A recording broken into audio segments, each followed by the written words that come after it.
Karim, j'ai un souci, je trouve plus Céline, tu l'as vu? Mais écoute, je pense qu'on l'a vu depuis ce matin, 7 heures, elle était là, regarde bien.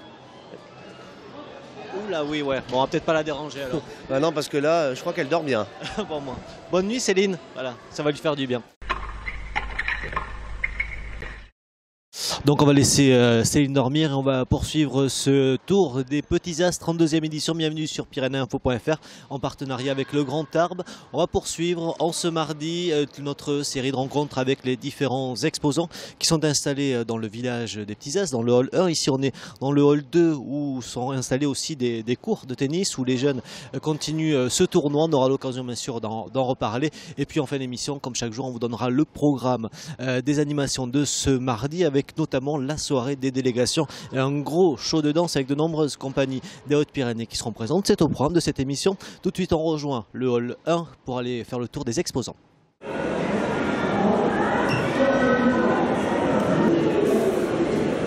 Voilà, on retrouve un incontournable de ces Petits As, c'est la pipelette. Chaque année, les visages changent, mais le journal reste le même. Michael est avec nous. Bonsoir. Bonsoir, Michael. Et vous, c'est Thomas. Bonjour Thomas. Alors cette pipelette, c'est le journal des Petits As. D'abord, à quoi ça sert et qu'est-ce qu'on y trouve dedans? Alors la pipelette, c'est le quotidien donc, des Petits As et on y relate l'actualité en quelque sorte du village, des matchs, des joueurs. On essaie de faire passer un peu tout le monde, les stands, on fait passer aussi les animations, on présente chaque jour les matchs, le match du jour. Là cette année on a fait une nouvelle rubrique. En fait sur les 10 jours des Petits As, on présente le top 10 des joueurs de l'ATP. Féminin, masculin, tout le monde passe. Et tous sont passés par les Petits As d'ailleurs. Et tous sont passés par les Petits As. Voilà, ça c'est l'avantage des élèves du Prado la Seine. Comment se font les choix éditoriaux? Les choix, c'est un petit peu au feeling, suivant les interviews, comment ils sont, s'ils sont plutôt complets ou pas. On fait un petit peu comme on le sent. Voilà.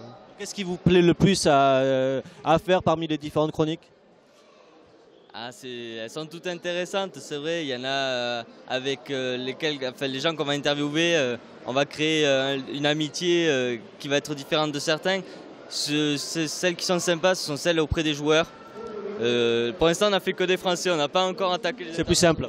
Oui, c'est plus simple. Et c'est vrai que là, on a eu un petit Français, donc Adrien Straub, qui s'est malheureusement fait battre hier par 1-2-6. Et lui était classé 5-6. Mais dès mercredi, quand on est arrivé, alors que les Petits As n'avaient pas encore commencé, on a tout de suite créé une amitié avec lui et on s'entendait super bien. Et avec Thomas, c'est vrai qu'il était toujours content de nous voir quand on l'encourageait pendant les matchs. Et c'est cette ambiance-là qui est très sympa et qui nous donne envie de faire justement la pipelette tous les jours. Alors vous êtes issu de Prado la Seine, vous êtes en quelle formation? Nous sommes en BTS NRC de négociation relation client. Qu'est-ce que ça vous apporte dans le cadre de votre formation d'être présent ici? On travaille notre relation client, la communication, toute la distribution qu'on peut avoir avec les gens. Tout ce qu'on partage. Et vous êtes là pendant 10 jours? Exactement. Pas trop fatigué pour l'instant? Ça va, on tient le rythme. Pour l'instant ça va, mais je pense que ça va être dur les 10 jours. Hein.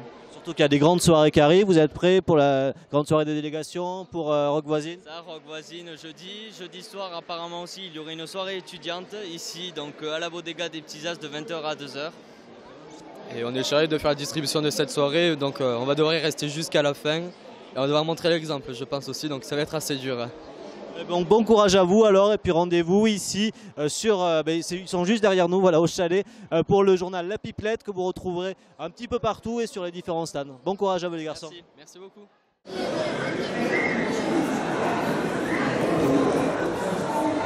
Donc on est installé ici, j'ai envie de dire comme chaque année, sur le stand de la mairie de Tarbes. La mairie de Tarbes qui est installée à travers son office départemental des sports. Alors qu'est-ce que vous proposez ici pendant toute la durée du tournoi? L'office municipal des sports. Hein.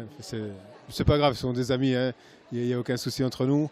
Et bien comme d'habitude, j'allais dire aussi, hein, parce que vous savez qu'on est en campagne électorale, on n'a pas le droit, d'après la loi, hein, de faire autre chose que ce qui se faisait les autres années. Donc on est resté dans le même gabarit, pour prendre un terme, hein, que les autres années. Donc on propose un petit jeu à Xbox 360 autour du tennis et une mini-table où on peut faire du tennis de table, du billard, du baby-foot et du palais, je crois que ça s'appelle, voilà, histoire de un petit peu distraire les jeunes. Mais on est quand même là avant tout pour informer, hein, sur la ville de Tarbes en général, hein, donc toutes les activités qu'il peut y avoir sur Tarbes tout au long de l'année. Je pense à Equestria ou autres manifestations qui peuvent avoir une renommée au-delà de notre magnifique ville, avec un accent plus pointu sur les activités sportives de l'année. Voilà. Effectivement, parce qu'il se passe beaucoup de choses en matière de sport. Il y a aussi beaucoup d'associations. C'est l'occasion aussi de les mettre en avant. Je crois qu'il y a un annuaire des associations sportives de la ville. Voilà, tout à fait. On est presque à 200 associations qui adhèrent à l'Office municipal des sports. Il y a encore quelques-unes qui font de la rébellion et qui ne viennent pas adhérer chez nous, mais voilà, elles sont proches de nous quand même. Donc on a refait l'annuaire spécialement pour l'événement. Donc tout l'annuaire de toutes les associations sportives de la ville de Tarbes est disponible également sur le stand, et éventuellement aussi la promotion de leurs événements tout au long de l'année. Merci beaucoup, et on retrouve ici, les animations sont bien sûr gratuites. C'est ici sur le stand de la ville de Tarbes. C'est quand vous rentrez, c'est juste en face, vous ne pouvez pas le rater. Pour ce tour des exposants installés dans le village des Petits As, on continuera jusqu'à dimanche. Un programme qui est riche jusqu'à dimanche, puisqu'il y aura les finales, les grandes finales. Ce sera effectivement dimanche. Il y aura la feria des Petits As. Ce sera samedi soir autour des années 80. Rock voisine, bien sûr, jeudi soir à partir de 20h30 au Parc des Expositions. Ce sera dans le hall 3. Et auparavant, ce mardi soir, c'est la grande soirée des délégations. Les 50 nations seront représentées avec les remises de médailles de la ville par le maire de Tarbes, Gérard Trémège, la présentation des 168 bénévoles qui œuvrent activement pour le bon déroulement de cette 32e édition des Petits As. Ça commencera comme à chaque fois par le défilé de mode ASICS avec les petits et grands sportifs qui seront présents, et puis bien sûr le grand show de danse toujours sur le central, toujours en entrée gratuite, avec cette année Ascendance, Arte Andalouse, de la country, danse évasion, espace danse, Jessie Dance, Licinius Crew, mon anglais Mélodie ballet flamenco, Studio 8 et Tempo. Un gros et grand et beau spectacle ce soir à partir de 20h sur le central en entrée gratuite. N'hésitez pas à venir, l'entrée est également gratuite toute la journée ici sur le village des Petits As. Belle journée à tous sur Pyrénées Info.